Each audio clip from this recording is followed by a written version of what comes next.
Hoje não tem cenário montado, hoje só tem o caos, para combinar com o livro.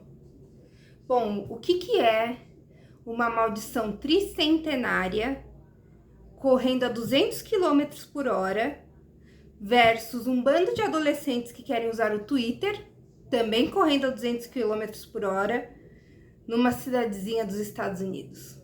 Isso é Rex. É essa basicamente a premissa. O conflito todo é: adolescentes querem coisas e a maldição tricentenária não. O plot de Rex é basicamente, o plot de Rex é basicamente, depois eu volto no inclusive. Uma cidadezinha é assombrada pela maldição de uma bruxa e a própria entidade, a bruxa, que aqui chama Catherine, anda pela cidade todos os dias, de domingo a domingo, sem dar paz para ninguém. Então a cidade criou a Rex, que é quase um órgão governamental que fica de olho na Catherine, na bruxa, e impede que forasteiros descubram sobre ela. E também impede que acidentes aconteçam, porque assim, existe um problema em você morar numa cidade amaldiçoada por uma maldição caminhante. Todo mundo que toca na bruxa morre ou fica muito louco. Sem falar que a bruxa tem a boca e os olhos costurados. Os olhos para evitar o mal olhado e a boca para evitar que ela murmure maldições. Só que em algum momento alguém cortou um ponto da boca dela. Então, se você chegar perto da bruxa, ela murmura uma maldição para você e coisas ruins acontecem.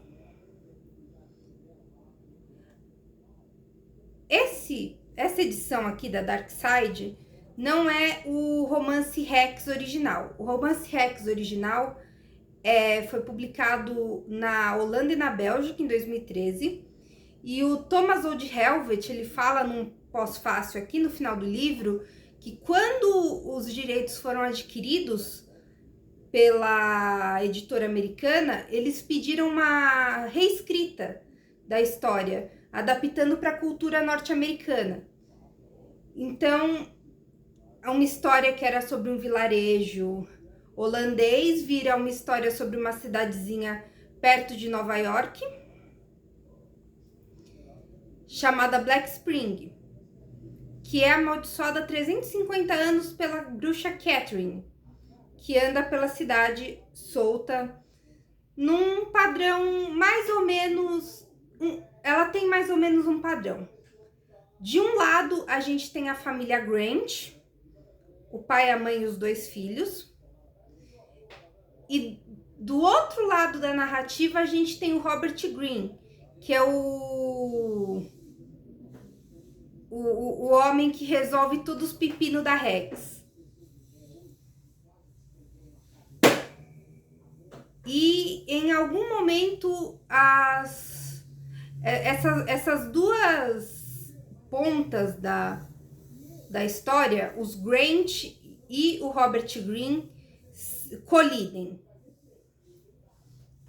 Eu não vou falar em que momento, mas eu gostaria de comentar uma coisa que eu achei muito engraçada, porque aqui atrás tem uma citação do Stephen King. Eu ia falar quote e entregar minha formação em marketing, mas não.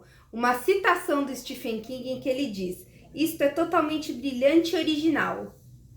Só que eu achei esse livro muito Stephen King. Eu gostaria de perguntar, Sr. King, qual a sensação de você ler uma coisa que é tão você? É uma mistura do Stand By Me, que é aquele dos meninos no correndo do trem. Uma mistura do Stand By Me com o Pet Sematary. Tem uma bruxa, tem maldições, tem um... Robert Greene é praticamente um investigador do oculto, por causa desses longos anos que ele trabalha na Rex. Mas assim, tem um homem que é versado no oculto, mas ele ao mesmo tempo é um cético. Eu achei muito Stephen King e não é uma crítica, não é uma crítica. Pessoas têm suas referências. Talvez eu ache muito Stephen King porque até ano passado eu estava lendo Different Seasons, que é a antologia dele que tem o Stand By Me. Mas assim, é uma história é um coming of age, é uma história especialmente do Tyler Grant, enfrentando coisas que vão mudá-lo como ser humano para sempre. E ao mesmo tempo é uma história de terror. Nem sempre o terror é a bruxa. Eu tenho 2 pontos principais que me desagradam nesse livro. O primeiro e o principal é que eu quase desisti dele várias vezes. Ele é muito lento. Eu não achei o estilo do Thomas Oldhelvet imediatamente. Ele não me pegou de imediato. Então, eu achei uma coisa que ela vai assim, em banho-maria. Umas 200 páginas em banho-maria. Nas primeiras 200 páginas tem momentos que acontecem coisas que você fica, uou, tem. Mas, no geral, não vão acontecer. Ele é muito lento. As primeiras 150, 200 páginas são muito ele te ambientando, ele assim, criando a atmosfera para você. E eu vejo valor nisso. Mas eu acho que ninguém é obrigado. Tipo, se você chegar 100 páginas e falar, mano, não dá, ninguém é obrigado. Eu insisti de teimosa, mas ninguém é obrigado. Eu quase desisti. Então é um livro muito lento. E quando o pau tora, você fica, não vai ter página suficiente para esse pau torar, gente. Falta 50 páginas para acabar o livro, Thomas. Thomas, como tu vai acabar o livro em 50 páginas, mano? Foi meu sentimento. Quando eu cheguei nas 50 páginas finais e eu terminei de ler as últimas 100 páginas em algumas horas, num desespero louco. Eu não queria parar de ler o livro. Assim, o começo morno compensou, o final compensou o começo morno. Porque o final é muito pau torando, criança miando, gato latindo. A segunda coisa que eu não gostei nesses livros foram as personagens femininas. Elas são feitas de papel cartão, gente. Elas são muito feitas de papelão. É tipo, ou você é uma mãe virtuosa, ou você é uma safada. Você é uma mulher horrível. E assim, eu acho que todas as personagens que aparecem aqui, sem falar que toda vez que Robert Greene vê uma mulher, ele precisa reparar nos peitos dela e na testa dela. Na testa, não sei porquê. Talvez porque seja a primeira coisa que chega da pessoa, mas enfim. E assim, é uns comentários muito que você fica, ai cara, que preguiça de você. Robert Greene me dá um pouco de preguiça, me dá um pouco de... E ele é um dos heróis, então... O Steve Grant, que é o pai da família, me dá super preguiça. Ele é um homem de centavos. Um hominho. A esposa dele colou chiclete na cruz. Porque o homenzinho, Eu vim reclamar das personagens femininas, mas assim, os homens estavam impossíveis. Era difícil aguentar Steve Grant e Robert Greene. Os dois, quando não era um, era outro. O Robert Greene eu ainda gostei mais dele. Eu ainda tenho mais tolerância ao tipo durão, meio detetive.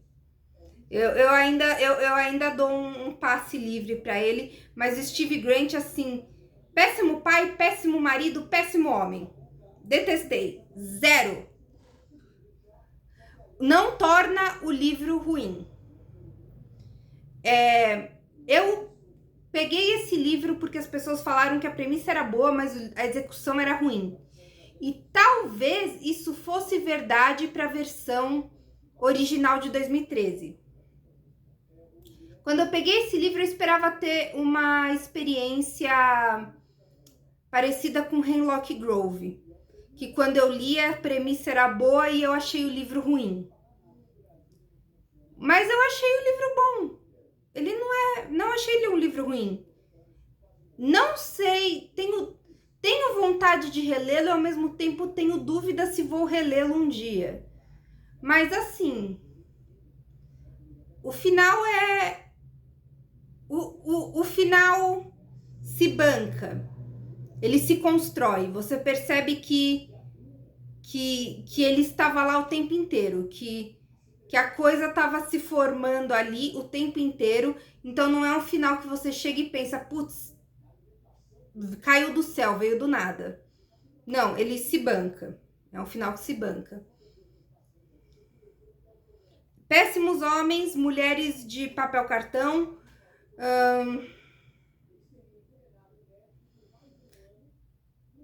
Tem um personagem que eu achei que eu odiava. E quando chegou no final, eu fiquei, mas isso não me trouxe felicidade. Tipo, eu fiquei o tempo inteiro, ai, eu quero ver o fim desse personagem, eu quero a desgraça desse safado. Quando chegou a desgraça desse safado, eu fiquei, ai, isso não me trouxe felicidade. E eu acho que meio que esse é o ponto da história. Gosto da Catherine, eu acho interessante a ideia do fantasma familiar, da maldição familiar, da coisa que é uma coisa horrível e sobrenatural. Mas você conheceu sua vida inteira. Você é até capaz de ser cético em relação a isso. É uma ideia muito boa. E é bem executado. Eu recomendo Rex para quem quiser uma... E eu achei que é um terror, não é um terror você ficar acordado à noite. Eu sou suspeita para falar, mas não achei um terror que te deixa assim, acordado de noite, mas é um terrorzinho gostosinho, com um final que te deixa de queixo caído, mas que super se garante. E recomendo. Eu fiquei em dúvida, eu dei uma nota 3 de 5, mas eu acho que ele mereceria até um 4. Enfim, é isso. Livro muito bom, bastante Stephen Kingiano, mas muito divertido também. Recomendo. Tenham uma incrível sexta-feira 13 e cuidado com a maldição da bruxa.